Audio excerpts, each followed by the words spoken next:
Bentrok dua kelompok pemuda di Kendari kembali terjadi. 1 orang dilaporkan tewas dan 3 mobil dibakar.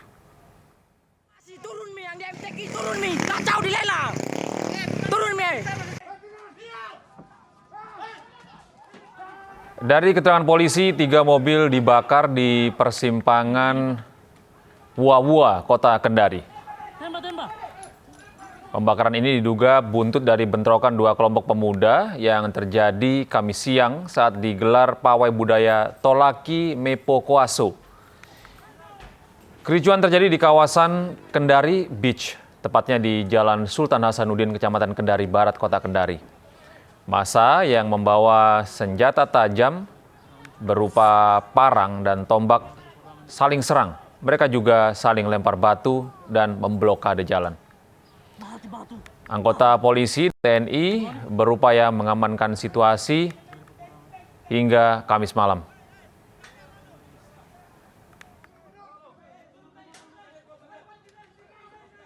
Pemirsa, penertiban rumah dinas Polri di kawasan Ciputat, Tangerang Selatan diwarnai perlawanan dari sejumlah penghuni rumah. Seorang ibu menangis histeris hingga jatuh pingsan. Mau dioperasi, jadi begini lagi.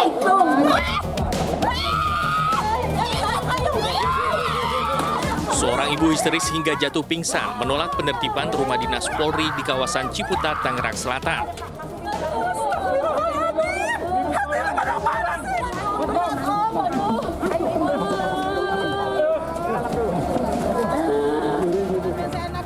Sejumlah penghuni rumah lainnya juga menyuarakan penolakan atas eksekusi yang dilakukan Satuan Brimob Polda Metro Jaya terhadap puluhan rumah dinas Polri di asrama Brimob Batalion C ini. Meski mendapat perlawanan, petugas tetap mengangkut satu persatu barang-barang dari dalam rumah yang akan ditertibkan. Wakil Komandan Satuan Brimob Polda Metro Jaya menegaskan, penertiban ini sesuai dengan Peraturan Kepolisian Nomor 13 Tahun 2018. Pihaknya juga sudah melangsungkan sejumlah langkah sosialisasi sebelum melakukan eksekusi ini. Yang harus diketahui saja, semenjak Perpol nomor 13 tahun 2018 terbit, harusnya mereka sudah tidak punya hak lagi untuk tinggal di sini. Tapi ini sudah ada yang 20 tahun, ada yang 30 tahun, bahkan ada yang sudah pindah tangan ke orang sipil segala macam. Kemudian kami sudah siapkan juga uang kerohiman dan kami juga sudah menjadikan fasilitas untuk para purnawirawan ini. Setidaknya terdapat 44 rumah dinas Polri di lokasi ini yang akan ditertibkan secara berangsur, 17 diantaranya telah diserahkan oleh penghuni rumah. Dari Tangerang Selatan, Banten, Nunung Purnomo, iNews melaporkan. Pemirsa, dinilai tebang pilih dalam penggusuran lokasi untuk berjualan. Warga Ciawi Bogor menolak pembongkaran oleh petugas Jasa Marga.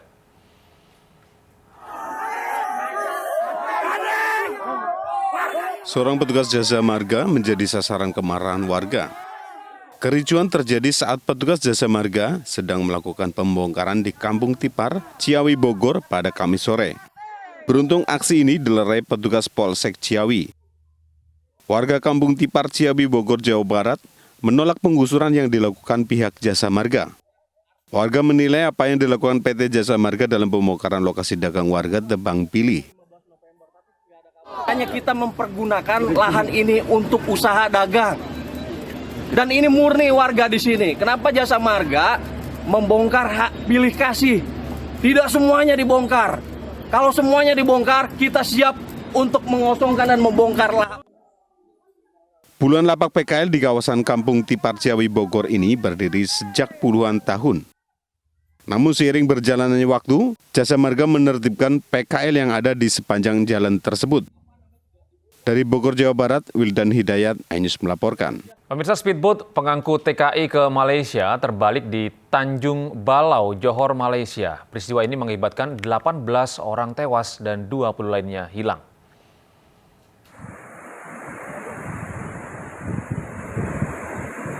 Sebuah kapal speedboat yang mengangkut 60 orang calon TKI terbalik di Tanjung Balau, Johor, Malaysia.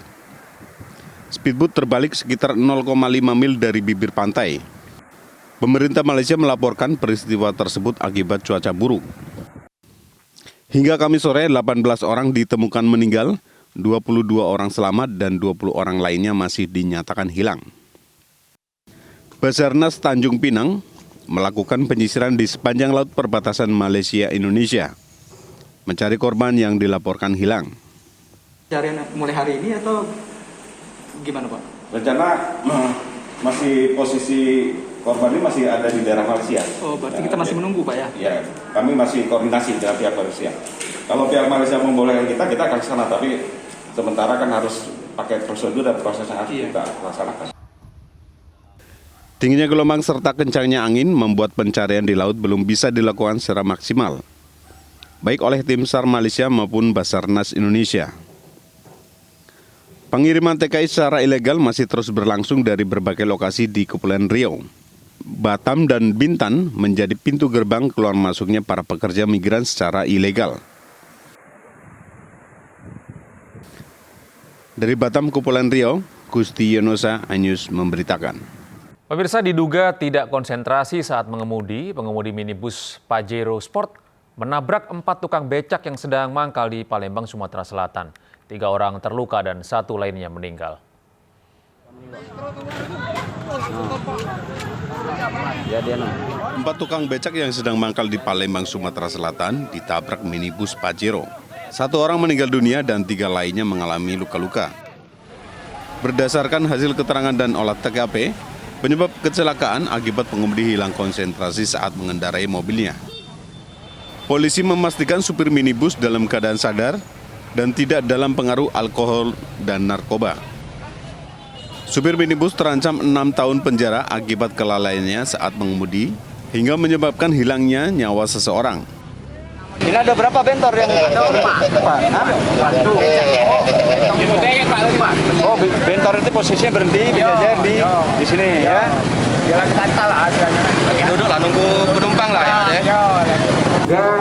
Bahwa penyebab laka adalah kurang konsentrasi daripada pengemudi Honda 4 Pajero, sehingga dia menaiki mobilnya naik ke trotoar sehingga menabrak becak sedang ngetem atau mangkal di jalan tersebut. Hingga saat ini pelaku telah diamankan dan dalam pemeriksaan petugas Satlantas di Mapolrestabes Palembang. Dari Palembang, Sumatera Selatan, Riza Fahlevi, Guntur, iNews melaporkan. Demi konten di media sosial, seorang remaja di Tangerang, Banten tewas terlindas setelah mengadang truk yang melaju kencang. Korban terluka parah di bagian kepala.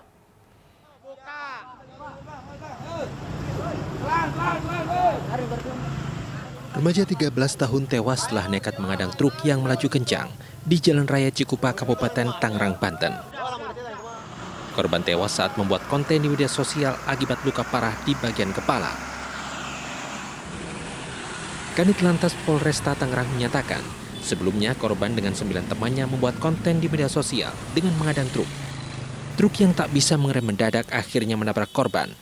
Mengetahui korban tewas, sopir truk melarikan diri.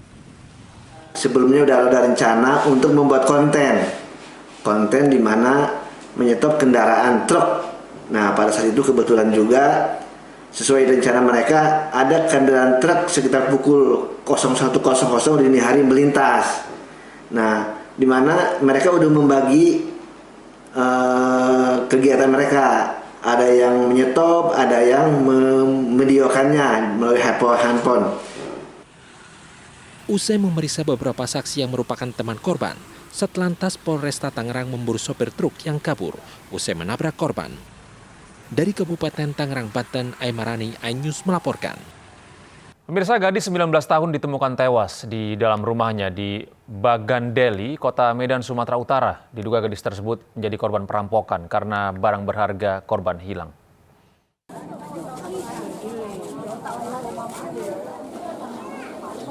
Warga lingkungan 7 Kelurahan Bagandeli, Medan, Belawan, Kota Medan digemparkan dengan tewasnya seorang gadis usia 19 tahun. Jasad korban ditemukan di ruang tamu rumah oleh adiknya.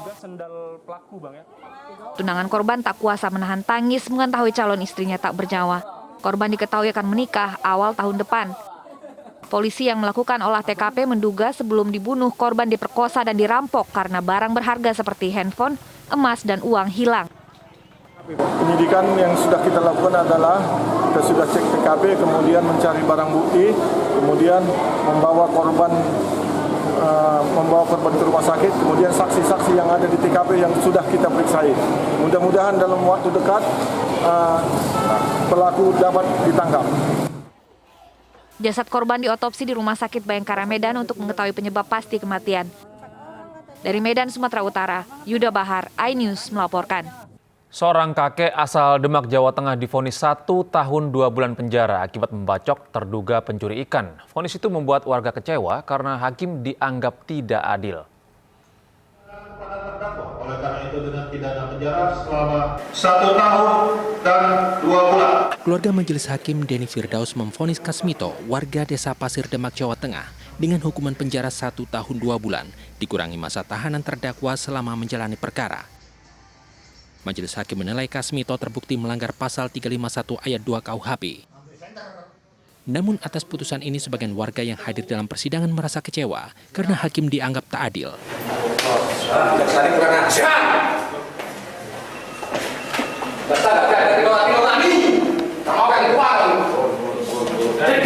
Haryanto, kuasa hukum Kasmito, menilai keputusan hakim hanya melihat sisi penganiayaan berat, tidak melihat sisi pembelaan diri Kasmito dari aksi pencurian.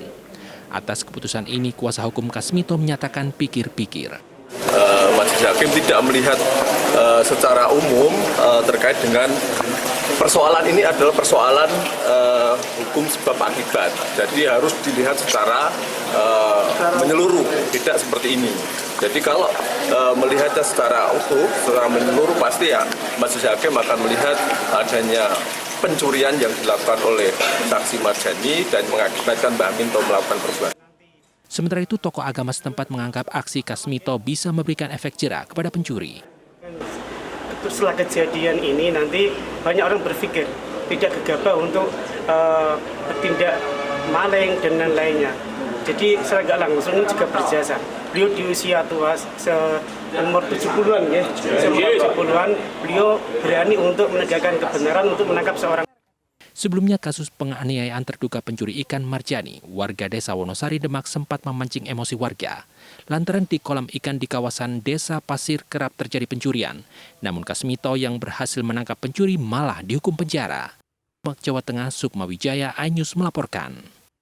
Sementara itu sidang lanjutan kasus narkoba dengan terdakwa Nia Ramadhani dan suaminya Ardi Bakri berlangsung di Pengadilan Negeri Jakarta Pusat. Hampir sambil menahan air mata, maksud kami, Nia Ramadhani menceritakan awal mula dirinya mengonsumsi narkoba jenis sabu.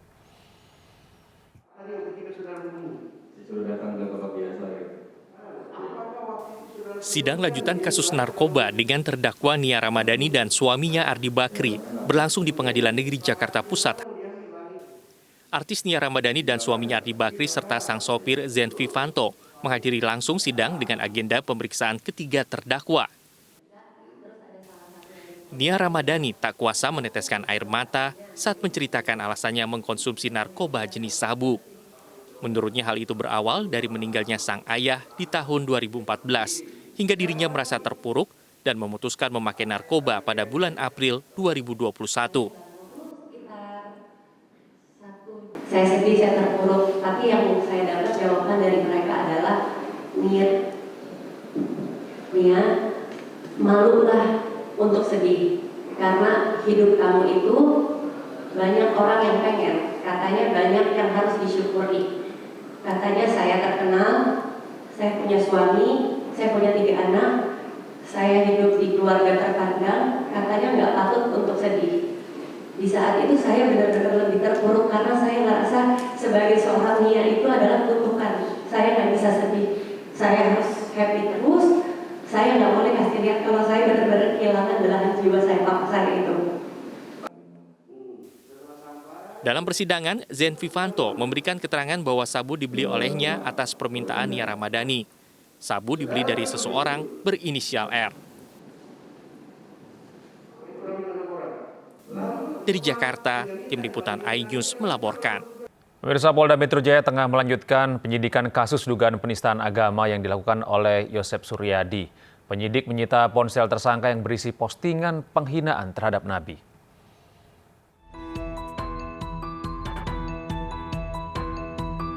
Polda Metro Jaya menyita ponsel tersangka kasus penodaan agama Joseph Suryadi. Polisi menduga Joseph Suryadi sengaja berbohong kehilangan ponsel yang berisi postingan penghinaan Nabi. Penyidik telah bekerja dan juga sudah mengumpulkan alat bukti yang cukup dengan mempertersangkakan dia. Kemudian suatu barang yang sangat penting ya, handphone yang kemarin sempat disampaikan hilang itu sudah ditemukan. Ya. Sebelumnya, Joseph Suryadi jadi tersangka penodaan agama terkait postingan di grup WhatsApp berupa penghinaan terhadap Nabi Muhammad.